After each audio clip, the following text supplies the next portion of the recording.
Company final accounts ये first exercise है। इस एक्सरसाइज में यहाँ पर हम कंप्लीट प्रॉब्लम देखेंगे जिसमें एक बैलेंस शीट और profit and loss statement of profit and loss complete prepare करेंगे। जैसे लास्ट लेक्चर्स में हमने डिस्कस किया है, जिसमें मैंने फॉर्मेट्स दोनों बताए हैं बैलेंस शीट और प्रॉफिट एंड लॉस के, और साथ में कुछ एडजस्टमेंट्स भी मैंने लास्ट लेक्चर्स में कंडक्ट की है। यहाँ पर अब ये कंप्लीट प्रॉब्लम हम लेंगे और इससे हम कंप्लीट अकाउंट रेडी करेंगे, कंप्लीट बैलेंस शीट बनाएंगे, प्रॉफिट एंड लॉस बनाएंगे, statement of profit and loss with working notes के साथ कंप्लीट बनाएंगे। एग्जाम्पल पहले देख लेते हैं। यहाँ पर उसने दिया हुआ है Ajanta limited Mumbai was incorporated with an authorized share capital of rupees 10 lakh divided into 10,000 equity shares of rupee 100 each। तो 10 लाख रुपीज़ का शेयर कैपिटल ऑथोराइज्ड है, ये सिर्फ इंफॉर्मेशन है जो रिकॉर्ड करनी पड़ेगी। और 10,000 इक्विटी शेयर्स है, नंबर ऑफ शेयर्स 10,000 है, of rupee 100 each. The following is the trial balance as on 31 March 2011।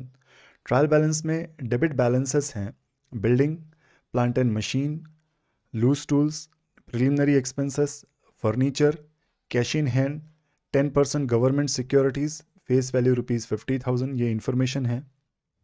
Bills receivable, goodwill, motor vehicle, sundry debtors, interim dividend paid, calls in arrears, purchases, advertisement, audit fees, carriage inward, wages, discount allowed, insurance, opening stock है ये 1 अप्रैल 2010 का, general expenses, printing and stationery and salaries।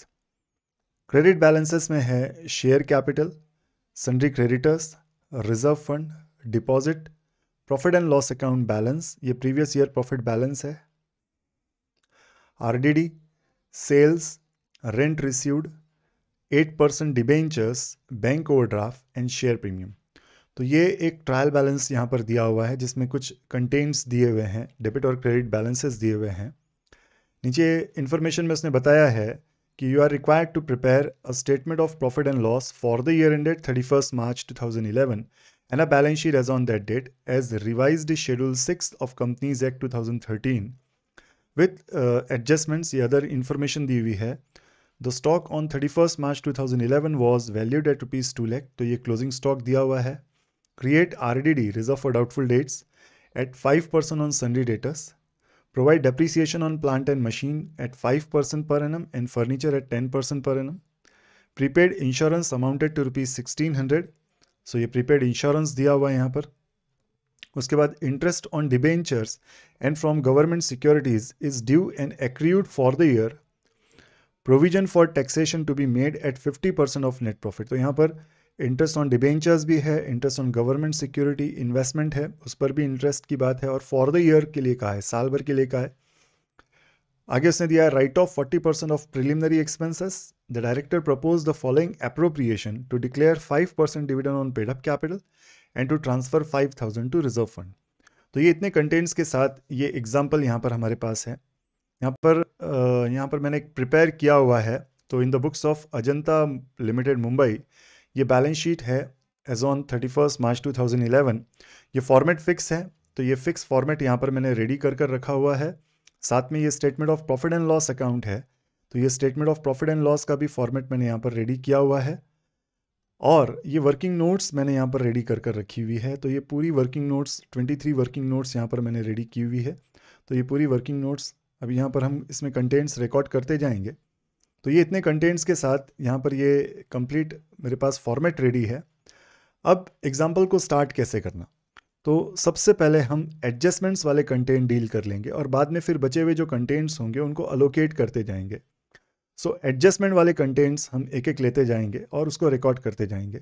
सबसे पहले यहाँ पर problem में जो information उसने दी हुई है फर्स्ट लाइन में, that Ajanta limited Mumbai was incorporated with an authorise capital of rupees 10 lakh. तो इस इन्फॉर्मेशन को रिकॉर्ड कर लेते हैं and divided into 10,000 equity shares of rupees 100 each. तो ये जो है नोट नंबर 1 जो है हमारी यहाँ पर, इस नोट नंबर 1 शेयर कैपिटल में इसको रिकॉर्ड कर लेंगे। तो शेयर कैपिटल में ये authorised capital 10,000 equity shares of rupees 100 each, value will be 10 lakh. इसको डबल अंडरलाइन कर कर ये सिर्फ इन्फॉर्मेशन है, इसका आगे कोई और यूज़ नहीं होगा, तो यहाँ पर सिर्फ ये एज ए इन्फॉर्मेशन इसको रिकॉर्ड कर कर इसको छोड़ देना है।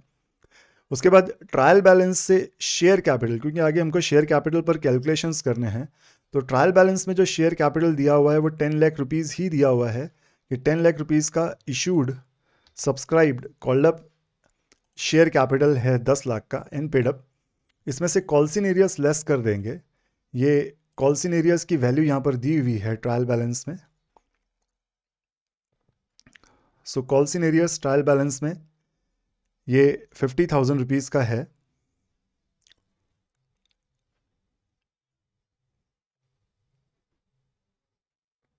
तो ये 50,000 रुपीज़ का ट्रायल बैलेंस से कॉल्सिनेरियस यहाँ पर रिकॉर्ड किया and net outer will B value 9,50,000 rupees. So net total will B 9,50,000। तो ये जो शेयर कैपिटल वन जो फर्स्ट नोट है ये कंप्लीट हो गई 9,50,000 रुपीज़ का। तो ये फर्स्ट शेयर कैपिटल की पूरी इन्फॉर्मेशन हमने रिकॉर्ड कर ली। आगे जो भी कैलकुलेशंस हमको करने हैं डिविडेंड वगैरह के वो 9,50,000 पर हम करेंगे। तो इस तरह से ये फर्स्ट इन्फॉर्मेशन रिकॉर्ड की और एक कंटेन भी मैंने एलोकेट कर लिया, शेयर कैपिटल यहाँ पर रिकॉर्ड कर लिया विथ कॉल्सिनेरियस। तो ये 9,50,000 रुपीज़ नेट शेयर कैपिटल यहाँ पर रिकॉर्ड हो गया।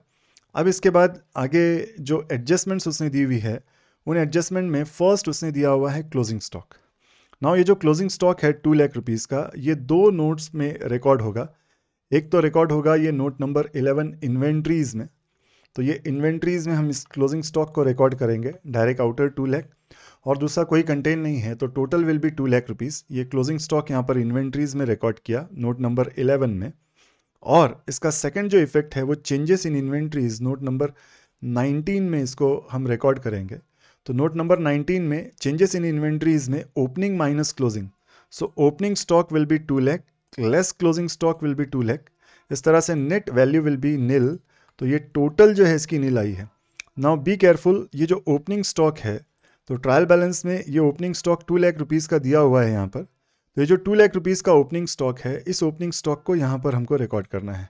तो ये जो ओपनिंग स्टॉक है ट्रायल बैलेंस से जो हमने रिकॉर्ड किया ये 2 लाख रुपीज़ का ओपनिंग स्टॉक यहाँ पर रिकॉर्ड किया, और ये क्लोजिंग में से लेस करने के बाद नेट विल बी नील। तो यहाँ पर जो भी आएगा, अगर पॉजिटिव बचता है तो पॉजिटिव रिकॉर्ड करेंगे, नेगेटिव बचता है तो नेगेटिव ब्रैकेट में रिकॉर्ड करेंगे। ये चीज़ आपको याद रखनी पड़ेगी।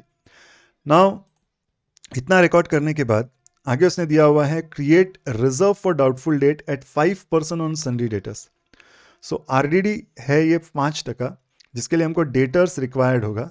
तो सन्ड्री डेटर्स का वैल्यू है 83,000 रुपीज़। सो ये 83,000 रुपीज़ का डेटर्स यहाँ पर हम रिकॉर्ड करेंगे। ये डेटर्स रिकॉर्ड होगा नोट नंबर 12 ट्रेड रिसीवेबल्स में।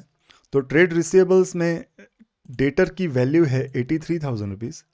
इसमें 5% RDD लेस करेंगे तो 83 का 5% will be 4150। Then net outer will be 78,850। ये डेटर से लेस किया, एक इफेक्ट दिया, और ये RDD लास्ट वर्किंग नोट 23 में हम रिकॉर्ड करेंगे अदर एक्सपेंसेस में। सो ये RDD ये डेबिट इफेक्ट दिया 4150। ट्रायल बैलेंस में RDD का बैलेंस है, सो ट्रायल बैलेंस में RDD दिख रहा है ये 2,000 रुपीज़ का। तो ये 2,000 रुपीज़ का RDD ट्रायल बैलेंस से रिकॉर्ड करेंगे यहाँ पर। ये ट्रायल बैलेंस का RDD यहाँ पर रिकॉर्ड किया, less old value will be 2,000। Then net outer will be 2,150। तो ये 2,150 net RDD new minus old से ये नेट RDD आउटर रिकॉर्ड किया नोट नंबर 23 अदर एक्सपेंसेस में। तो ऐसे दो इफेक्ट्स दिए, एक तो डेटर्स से लेस किया नोट नंबर 12 में, और सेकंड इफेक्ट अदर एक्सपेंसेस में दिया। अगर ये पुराना RDD नहीं होता तो ये 4150 डायरेक्ट आउटर रिकॉर्ड कर देते। नाउ नेक्स्ट जो एडजस्टमेंट है वो है डेप्रीसिएशन की। दो एसेट पर, प्लांट एंड मशीनरी और फर्नीचर पर डेप्रीसिएशन चार्ज करना है। तो ट्रायल बैलेंस से ये दोनों वैल्यूज़ हमको लेना पड़ेगा, प्लांट एंड मशीनरी और फर्नीचर की ये दोनों वैल्यूज़। तो प्लांट एंड मशीनरी 5,60,000 और फर्नीचर 20,000 रुपीज़ का है। सो ये जाएगा नोट नंबर 7 में टेंजिबल एसेट्स में। First will be plant and machinery, value will be 5,60,000 less 5% depreciation 28,000 rupees, net outer will be 5,32,000। अगला है furniture, value will be 20,000 less 10% depreciation 2,000, then net outer will be 18,000 rupees. तो इस तरह से ये depreciation record करने के बाद नेट वैल्यूज़ रिकॉर्ड की एसेट से लेस किया। Now depreciation will be number 22। तो डेप्रीसिएशन एंड अमोर्टाइजेशन में ये दोनों डेप्रीसिएशंस रिकॉर्ड करेंगे, depreciation on plant and depreciation on furniture. So ये दोनों डेप्रीसिएशंस रिकॉर्ड किए यहाँ पर। Value will be 28,000 rupees and 2,000 rupees, ये दोनों डेप्रीसिएशंस रिकॉर्ड किए। Total depreciation will be 30,000, 28 plus 2 and total will be 30,000। तो ये डेप्रीसिएशन एंड अमोर्टाइजेशन 22 नंबर की जो नोट है ये भी कंप्लीट हो गई है। डेप्रीसिएशंस के दो इफेक्ट्स दिए, एक तो टेंजिबल एसेट्स से लेस किया, और ये यहाँ पर depreciation and amortisation 22 number note जो थी डेप्रीसिएशन एंड अमोर्टाइजेशन में इसको चार्ज किया। नेक्स्ट जो एडजस्टमेंट है उसमें यहाँ पर दिया हुआ है डेप्रीसिएशन के बाद प्रीपेड इंश्योरेंस है 1600 रुपीज़ का। सो ट्रायल बैलेंस से प्रीपेड इंश्योरेंस के लिए इंश्योरेंस हमको लगेगा, ये इंश्योरेंस की वैल्यू है 16,600 रुपीज़। तो इंश्योरेंस जो है वो अदर एक्सपेंसेस में 23 में हम इसको रिकॉर्ड करेंगे। इंश्योरेंस का खर्चा है 16,600, प्रीपेड इससे लेस करेंगे 1,600 rupees, then net outer will be 15,000 rupees. ये इंश्योरेंस से लेस किया नंबर 23 नोट में, और ये प्रीपेड इंश्योरेंस जाएगा अदर करंट एसेट्स में। सो अदर करंट एसेट्स में ये prepaid insurance will be amount 1,600 rupees. इस तरह से ये रिकॉर्ड किया। ना ये प्रीपेड इंश्योरेंस रिकॉर्ड कर लेने के बाद, ये दो इफेक्ट्स प्रीपेड के देने के बाद, नेक्स्ट एडजस्टमेंट है interest on debentures and government securities. So interest on debentures, ये जो डिबेंचर वाला वैल्यू है यहाँ पर सबसे पहले इसको रिकॉर्ड कर लेते हैं। तो बैलेंस शीट में डायरेक्टली इस कंटेन को रिकॉर्ड कर लेते हैं। 8% debentures, value will B 3 lakh रुपया। तो 3 लाख रुपए का 8% कैलकुलेट करना है, इट विल बी 24,000 रुपीज़। तो ये 24,000 फाइनेंस कॉस्ट में जाएगा। ये फाइनेंस कॉस्ट कंटेन करेगा interest on debentures, so it will B 24,000 rupees पूरा। ये एक्सपेंस रिकॉर्ड किया, डेबिट इफेक्ट दिया एक्सपेंस का, इंटरेस्ट ऑन डिबेंचर्स का। और सेकंड इफेक्ट ये पेबल अमाउंट है, it will be note number 5 other current liabilities में जाएगा। ये outstanding interest on debentures will be 24,000 rupees and total other current liabilities will be 24, क्योंकि दूसरा और कोई कंटेन वहाँ पर नहीं है। तो इस तरह से ये डिबेंचर इंटरेस्ट रिकॉर्ड किया। नाउ इन्वेस्टमेंट रिकॉर्ड करना है। Non current investment will be note number 9, non current investment, ये वैल्यू है 10% गवर्नमेंट सिक्योरिटीज़। उसकी मार्केट वैल्यू है 49, हमने हमारे लिए उसकी कॉस्ट जो है वो 49 है, हमने जितने में परचेज़ किए, बट उसकी फेस वैल्यू अगर 50,000 है, then 10% will be on 50,000, 5,000 rupees ये इनकम रिकॉर्ड करना है, इनकम और रिसीवेबल बताना है। तो income receivable will be in other assets, ये अदर करंट एसेट्स में ये इनकम रिसीवेबल वाला डेबिट इफेक्ट रिकॉर्ड किया 5,000 का। नाउ ये नोट की टोटल है 6,600 रुपीज़ अदर करंट एसेट, ये कंप्लीट हो गई है। और सेकंड इफेक्ट जो है ये इनकम वाला इफेक्ट इसमें देना है, then it will be note number 16 other income में ये इंटरेस्ट ऑन गवर्नमेंट सिक्योरिटीज़ दिखेगा 5,000 रुपीज़ का। तो इस तरह से ये दो इफेक्ट्स इसके रिकॉर्ड किए, अदर इनकम में रिकॉर्ड किया इंटरेस्ट ऑन गवर्नमेंट सिक्योरिटीज़, और नोट नंबर 14 में इसका एक इफेक्ट दिया, ये एसेट वाला इफेक्ट रिकॉर्ड किया। नेक्स्ट जो कंटेन है इंटरेस्ट के बाद, ये interest on debentures, interest on government security तो हो गया। नेट प्रॉफिट पर 50% जो टैक्स कैलकुलेशन करना है वो अभी नहीं हो सकता, वो जब कंप्लीट हो जाएगा एग्जाम्पल तब हम फिर ये टैक्स कैलकुलेशन करेंगे और उसको रिकॉर्ड भी करेंगे प्रोविजंस में। यहाँ पर 40% प्रिलिमिनरी एक्सपेंसेस रिटर्न ऑफ के लिए कहा है। सो प्रिलिमिनरी एक्सपेंसेस यहाँ पर जो वैल्यू है प्रिलिमिनरी एक्सपेंसेस की, वो ट्रायल बैलेंस से प्रिलिमिनरी एक्सपेंसेस नोट नंबर 10 में इसको रिकॉर्ड करेंगे। तो प्रिलिमिनरी एक्सपेंसेस 22,000 रुपीज़ का है। सो ट्रायल बैलेंस से नोट नंबर 10 में ये अदर नॉन करंट एसेट्स में preliminary expenses inner column will be 22,000 rupees, less 40% return of will be 8,800, 13,200 rupees ये नेट टोटल है अदर करंट एसेट्स की। तो ये क्रेडिट इफेक्ट दिया है, डेबिट से लेस किया है। इसका सेकंड इफेक्ट जो है नोट नंबर 23 में देंगे। सो ये नोट नंबर 23 में प्रिलिमिनरी एक्सपेंसेस रिटर्न ऑफ है ये 8,800 रुपीज़ का। इस तरह से इसके ये दो इफेक्ट्स यहाँ पर रिकॉर्ड किए। नेक्स्ट जो है एडजस्टमेंट में प्रोविजंसेस करने हैं हमको। यहाँ पर 5% जो डिविडेंड उसने डिक्लेयर किया हुआ है उसका 5% डिविडेंड कैलकुलेट करना है और 5,000 ट्रांसफ़र टू रिजर्व करना है। ये दोनों जो है एप्रोप्रिएशन वाला पार्ट जो है वो नोट नंबर 2 में हमको रिकॉर्ड करना पड़ेगा। ये नोट नंबर 2 जो है एक इम्पॉर्टेंट नोट है। इसमें पुराना रिजर्व फंड है ट्रायल बैलेंस से 1,70,000 रुपीज़ का। ये रिजर्व फंड का बैलेंस है, ट्रायल बैलेंस से 1,70,000 रुपीज़ ये रिकॉर्ड किया यहाँ पर। इसी में ऐड करना है ड्यूरिंग द ईयर नया रिजर्व जो किया 5,000 रुपीज़ का। सो ये 5,000 का रिजर्व इसमें ऐड करेंगे। ये reserve fund new, add new 5,000, then total outer will be 1,75,000 rupees. ये यहाँ पर रिकॉर्ड किया। अब हमको रिक्वायर्ड है शेयर प्रीमियम आगे एलोकेट करेंगे। प्रॉफिट एंड लॉस अकाउंट का बैलेंस जो ट्रायल बैलेंस में दिया हुआ है, प्रॉफिट एंड लॉस का बैलेंस। सो ये प्रॉफिट एंड लॉस अकाउंट का बैलेंस जो ट्रायल बैलेंस में है 63,200 रुपीज़, ये हम रिकॉर्ड करेंगे 63,200। इसमें ऐड करेंगे profit during the year.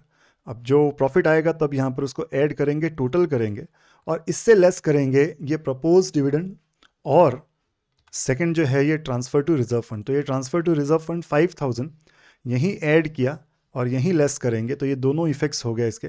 Total जो प्रॉफिट आएगा उसमें से ये लेस हो जाएगा। 9,50,000 नेट शेयर कैपिटल का 5% विल बी 47,500 रुपीज़। तो ये 47,500 रुपीज़ जो है टोटल, ये इसके दो इफेक्ट्स देने पड़ेंगे। तो ये रिजर्व फंड का 5,000 एक इफेक्ट और ये दूसरा इफेक्ट यहीं पर दिया, बट ये 47,500 ये प्रोविजंस में जाएगा। तो शॉर्ट टर्म प्रोविजंस में ये प्रपोज्ड डिविडेंड दिखेगा 47,500 रुपीज़ का। अभी यहाँ पर प्रोविजन फॉर टैक्सेशन आएगा, यहाँ पर प्रोविजन शॉर्ट टर्म प्रोविजन की, फिर टोटल इसको कंप्लीट करेंगे। तो ये दो इफेक्ट्स यहाँ पर नोट नंबर 2 में, एक तो रिजर्व फंड का वहीं पर इफेक्ट दिया और 47,500 का डिविडेंड, प्रपोज डिविडेंड का इफेक्ट जो है वो हमने रिकॉर्ड किया नोट नंबर 6 में प्रपोज डिविडेंड नाम से। नाउ अब इसके बाद बचे हुए कंटेंट्स को अलोकेट करना है। प्रोविजन फॉर टैक्सेशन अभी बाकी है, बट वो जब कंप्लीट एलोकेशन हो जाएगा उसके बाद हम वो प्रोविजन फॉर टैक्सेशन रिकॉर्ड करेंगे। बिल्डिंग अलोकेट करना है। सो बिल्डिंग जो है वो फिक्स एसेट टेंजिबल में जाएगा। तो टेंजिबल विल बी नंबर 7, इसमें ये बिल्डिंग है, value will B 7,62,000 rupees. Next content है प्लांट एंड मशीनरी, हो गया। लूज टूल्स 33,000 रुपीज़, ये भी यहीं पर इसी नोट में आएगा। लूज टूल्स 33,000 रुपीज़ का। नेक्स्ट जो है कंटेंट है प्रिलिमिनरी एक्सपेंसेस, हो चुका है। फर्नीचर पर डेप्रीसिएशन चार्ज कर चुके हैं। कैश इन हैंड जो है ये रिकॉर्ड होगा नोट नंबर 13 में, कैश एंड कैश इक्विवेलेंट्स में। कैश इन हैंड एक ही कंटेंट है, टोटल कर लेते हैं 43,880 का। नेक्स्ट जो है कैश इन हैंड के बाद ये 10% गवर्नमेंट सिक्योरिटीज़ रिकॉर्ड कर चुके हैं। बिल रिसीवेबल जो है ये ट्रेड रिसीवेबल्स नंबर 12 में जाएगा। सो ये नंबर 12 में ट्रेड रिसीवेबल्स में ये बिल रिसीवेबल रिकॉर्ड किया 54,000 रुपीज़ का। अब टोटल कर सकते हैं इसकी, it will B 1,33,570। So total trade receivables की ये टोटल हो गई। नेक्स्ट जो है बिल रिसीवेबल के बाद गुडविल है, इनटेंजिबल में जाएगा। सो इनटेंजिबल नंबर 8, इसमें ये गुडविल रिकॉर्ड करेंगे। सिंगल कंटेन है, 63 टोटल कर लेंगे। नेक्स्ट जो है गुडविल के बाद मोटर व्हीकल्स है 10,000 रुपीज़ का, ये भी टेंजिबल में जाएगा। सो motor vehicles value will B 10,000। Now total assets हमारी रिकॉर्ड हो चुकी है टेंजिबल से। सो इसकी एडिशन यहाँ पर कर लेते हैं, इट विल बी 13,55,400 रुपीज़। ये टोटल है टेंजिबल की।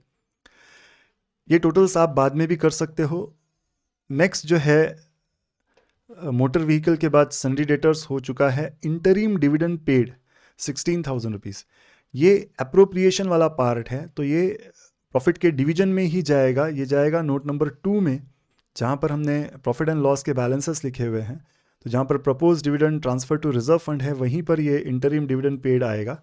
तो 16,000 रुपीज़ का ये इंटरिम डिविडेंड पेड। यहाँ पर क्रेडिट नोट है एक्चुअली, ये reserves and surplus is a credit balance. So इसमें से लेस किया मीन्स ये डेबिट इफेक्ट दिया है बराबर से।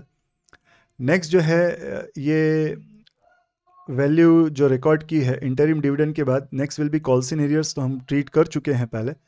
परचेसेस रिकॉर्ड करना है 937 का, it will B purchases note number 18 में जाएगा। Purchases of stock in trade में ये net purchases will be 937, total will B 937।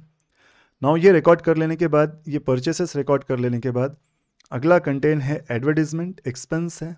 ये सब 23 के एक्सपेंसेस हैं। सो एडवर्टीजमेंट नोट नंबर 23 में वैल्यू विल बी 10,000। एडवर्टीजमेंट के बाद है एडवर्टीजमेंट के बाद ऑडिट फीस है 4160 की, तो ये ऑडिट फीस भी यहाँ पर रिकॉर्ड करेंगे। नोट नंबर 23 ही चल रहा है ये, तो नोट नंबर 23 में ये ऑडिट फीस रिकॉर्ड की 4160 का। नेक्स्ट है ऑडिट फीस के बाद कैरेज इनवर्ड भी इसी नोट में जाएगा। So carriage inward again value will be 23 में ही 15,800 रुपीज़ का। कैरेज इनवर्ड के बाद वेजेस जाएगा एम्प्लॉय बेनिफिट 51,800 रुपीज़ का। एम्प्लॉय बेनिफिट में ये वेजेस रिकॉर्ड किया 51,800 रुपीज़। वेजेस के बाद डिस्काउंट है, डिस्काउंट अलाउड 4,000, अगेन ये 23 में जाएगा। Discount allowed value will B 4,000 rupees. Next discount allowed के बाद इंश्योरेंस है 16,600 रुपीज़ का, ये हो चुका है कंटेन। नेक्स्ट इंश्योरेंस के बाद ओपनिंग स्टॉक था, ये हो चुका है। जनरल एक्सपेंसेस है 5640 के, सो ये जनरल एक्सपेंसेस भी यहीं पर जाएंगे अदर एक्सपेंसेस में 5640 का। जनरल एक्सपेंसेस के बाद प्रिंटिंग एंड स्टेशनरी भी वहीं जाएगा, ये प्रिंटिंग एंड स्टेशनरी भी अदर एक्सपेंसेस में ही रिकॉर्ड होगा। लास्ट है सैलरीज, ये जाएगा एम्प्लॉय बेनिफिट में। So salaries note number 20 employee benefit में ये salaries value will be 20,000 and total will be 71,800। इस तरह से ये नोट की टोटल्स भी मैं साथ में करता चल रहा हूँ, आप बाद में भी इसको कर सकते हो। तो ये डेबिट बैलेंसेस यहाँ पर हमारे कंप्लीट हो चुके हैं। अब क्रेडिट बैलेंसेस अलोकेट करने हैं। शेयर कैपिटल हम ऑलरेडी रिकॉर्ड कर चुके हैं। सन्ड्री क्रेडिटर्स जो है ये जाएगा नोट नंबर 5 में। अदर करंट लायबिलिटीज में ये सन्ड्री क्रेडिटर्स है। सन्ड्री क्रेडिटर्स जो है वो ट्रेड पेबल्स में रिकॉर्ड होगा। तो ये ट्रेड पेबल्स में sundry creditors value will B 1,08,880 का। Total will B 1,08,880। नाउ ये इतना रिकॉर्ड कर लेने के बाद आगे जो है कंटेन सन्ड्री क्रेडिटर्स हो गया। रिजर्व फंड हो चुका है। डिपॉजिट्स 25,000 का, ये शॉर्ट टर्म बोरोइंग्स में इसको रिकॉर्ड कर सकते हैं। Deposits value will B 25,000 rupees. Deposits के बाद अगला है profit and loss balance. So ये प्रॉफिट एंड लॉस बैलेंस हम ऑलरेडी रिकॉर्ड कर चुके हैं 63,200 का। उसके बाद आरडीडी रिकॉर्ड हो चुका है। सेल्स है 12,10,000 रुपीज़ का। रेवेन्यू फ्रॉम ऑपरेशन में ये जाएगा। सो रेवेन्यू फ्रॉम ऑपरेशन में ये सेल्स है, अगर रिटर्न होता तो इसी में से लेस करते। टोटल विल बी 12,10,000 का ये सेल्स रिकॉर्ड किया। सेल्स के बाद रेंट रिसीव्ड है, ये इनकम है, अदर इनकम में जाएगा। So rent received other income value will B 3,200 rupees. Rent received के बाद ये 8% डिबेंचर्स हम ऑलरेडी रिकॉर्ड कर चुके हैं। बैंक ओवरड्राफ्ट है 1,49,720 का, तो ये शॉर्ट टर्म में जाएगा। Will be note number 4 short term provisions, sorry note number 3 में जाएगा शॉर्ट टर्म बोरोइंग्स में। Bank overdraft value will B 1,49,720 का। नेक्स्ट जो है कंटेन है शेयर प्रीमियम 4,000 रुपीज़ का, ये नोट नंबर 2 में जाएगा। Reserves and surplus share premium value will B 4,000। तो पहले कैपिटल रिजर्व्स होने चाहिए, बाद में रेवेन्यू रिजर्व्स। तो इस तरह से यहाँ पर रिकॉर्ड किया। इतना रिकॉर्ड कर लेने के बाद अब ये कंप्लीट हो चुका है। ये इतने अलोकेशंस हम कंप्लीट कर चुके हैं। अब सिर्फ बैलेंसिंग करनी है। तो बैलेंसिंग करते वक्त अब पहले इनकम से स्टार्ट करेंगे। नोट नंबर 15 से बैलेंसिंग स्टार्ट करेंगे। सो नोट नंबर 15 की टोटल हम ऑलरेडी कर चुके हैं, ये है 12,10,000 रुपीज़। उसके बाद अदर इनकम की टोटल है 8,200। कॉस्ट ऑफ मटेरियल कंज्यूम्ड निल है। उसके बाद परचेसेस की टोटल है 937। 19 जो है चेंजेस इन इन्वेंट्रीज निल है। उसके बाद एम्प्लॉय बेनिफिट 71,800 टोटल कर चुके हैं। फाइनेंस कॉस्ट 24 टोटल कर चुके हैं। डेप्रीसिएशन 30,000 टोटल हो चुकी है। और ये लास्ट अदर एक्सपेंसेस की टोटल है 69,550 का। पहले हम प्रॉफिट एंड लॉस को कंप्लीट करते हैं और बाद में फिर ये वैल्यूज़ रिकॉर्ड करेंगे। तो रेवेन्यू फ्रॉम ऑपरेशंस है, दैट इज़ सेल्स 12,10,000 का। उसके बाद अदर इनकम है 8,200 रुपीज़ की, तो टोटल ऑफ इनकम है 12,18,200 rupees. Cost of material consume नहीं है, परचेसेस है 9,37,000 रुपीज़ का। चेंजेस इन इन्वेंट्रीज है, वैल्यू नील है ये, क्योंकि 2 लाख माइनस 2 लाख था। Employ benefit 71,800 rupees, finance cost 24,000 rupees, depreciation and amortisation 30,000 rupees and other expenses 69,550 का। नाउ टोटल ऑफ एक्सपेंसेस है 11,32,350 का, ये टोटल ऑफ एक्सपेंसेस यहाँ पर की हुई है। Now income minus expense, revenue minus expense, ये थर्ड और फोर्थ का, थर्ड माइनस फोर्थ है, देन इट विल बी 85,850, ये प्रॉफिट है। एक्सेप्शनल आइटम्स नहीं है, सो वहाँ पर अभी ये वैल्यू यही बचने वाली है, before extraordinary, after exceptional but before extraordinary 85,850 का। फिर इसमें से एक्स्ट्राऑर्डिनरी कंटेंट्स नहीं है, तो प्रॉफिट बिफोर टैक्स जो है वो 85,850 ही है। इसमें 50% टैक्स हमको लेस करना है, तो 85,850 का 50% टैक्स विल बी 42,925। ये 42,925 शॉर्ट टर्म प्रोविजंस में रिकॉर्ड कर लेंगे, तो ये 42,925 ये रिकॉर्ड करने के बाद ये शॉर्ट टर्म प्रोविजंस की भी टोटल हो गई है 90,425। नाउ ये जो प्रॉफिट एंड लॉस अकाउंट है, ये प्रॉफिट एंड लॉस अकाउंट में फाइनली अब ये टैक्स इक्विवेलेंट इसका टैक्स है, तो 85,850 का 50% ये टैक्स रिकॉर्ड किया। Now 85,850 minus 42,925 will final be the value is 42,925, जो बैलेंस शीट ये नोट नंबर 2 में कैरी होगा। तो ये रिजर्व्स एंड सरप्लस में प्रॉफिट फॉर द ईयर जो है, ये profit for the year will be 42,925. Now total will be 1,06,125. 63,200 plus 42,925 will be 1,06,125. उसमें से ये अप्रोप्रिएशंस वाले ये जो डिवीजन किया है प्रॉफिट का, ये लेस करते हैं, so net value will B 37,625. 1,06,125 minus 47,500 minus 5,000 minus 6,000 will be 37,625. Now total of this note is, second note की टोटल है 2,16,625 से ये टोटल टैली है।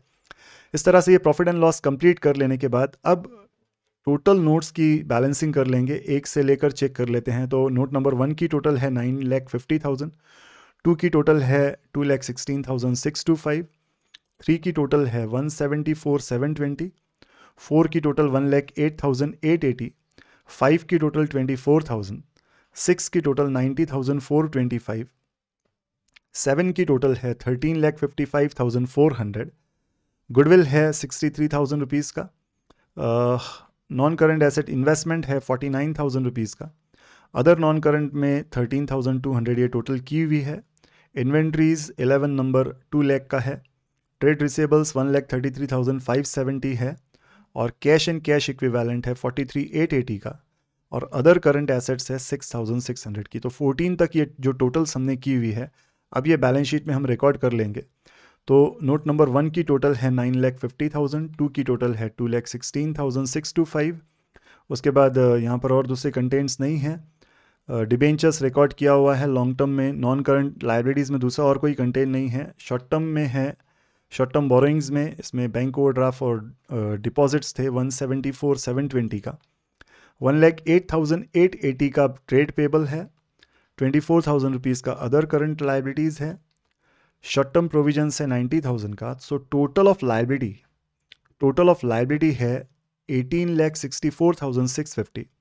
नाउ 7 की टोटल है 13,55,400, 8 की टोटल है 63, और नॉन करंट इन्वेस्टमेंट्स है 49 का। उसके बाद अदर नॉन करंट एसेट्स है 13,200 रुपीज़ का, इन्वेंट्रीज है 2 लाख का। उसके बाद ट्रेड रिसेबल्स है 133,570 का, कैश एंड कैश इक्विवेलेंट्स है 43,880 का, और अदर करंट एसेट्स है 6,600 रुपीज़ की। तो इस तरह से अगर टोटल ऑफ एसेट्स करते हैं, इट विल बी 18,64,650। तो ये 18,64,650 से बैलेंस शीट टैली है। तो आज का ये जो एग्जाम्पल था, इस एग्जाम्पल में मैंने एक कंप्लीट प्रॉब्लम लिया, और इस कंप्लीट प्रॉब्लम के साथ मैंने इस एग्जाम्पल को सॉल्व किया है। आई होप ये जो प्रॉब्लम था आपको क्लियरली अंडरस्टैंड हुआ होगा। Thanks for watching.